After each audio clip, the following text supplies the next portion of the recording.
Titolo: Uzzonino ave ragione. Le cose più importanti e più assennate ormai le sentiamo strati.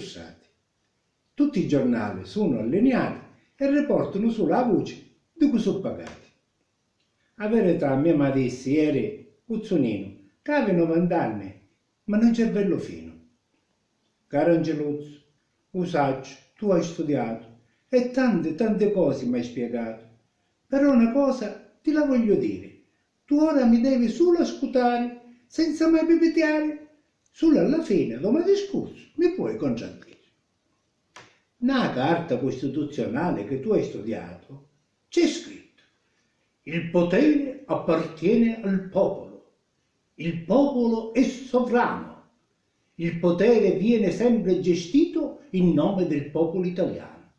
Nella realtà, invece, tutto è diverso. Il popolo non è mai il fine, è solo il mezzo. Serve esclusivamente a fornire i soldi a chi esercita il potere.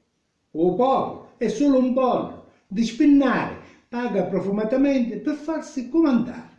E siccome a Cucumanna non ci bastano mai i denari, il popolo che tasse non ci può arrivare e allora fanno debiti con l'estero per si poter arricchire e non indebitare.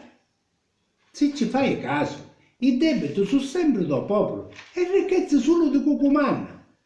Se il popolo fosse esperto e non ignorante, se comandasse veramente e non per farsa, la prima cosa da fare è costringere Cucumanna a ritornare tutto il denaro arrubato. Ora che mi hai ascoltato, se non hai voglia e sei convinto che hai detto cose sbagliate, puoi replicare. Io restai muto. Uzzonino aveva ragione.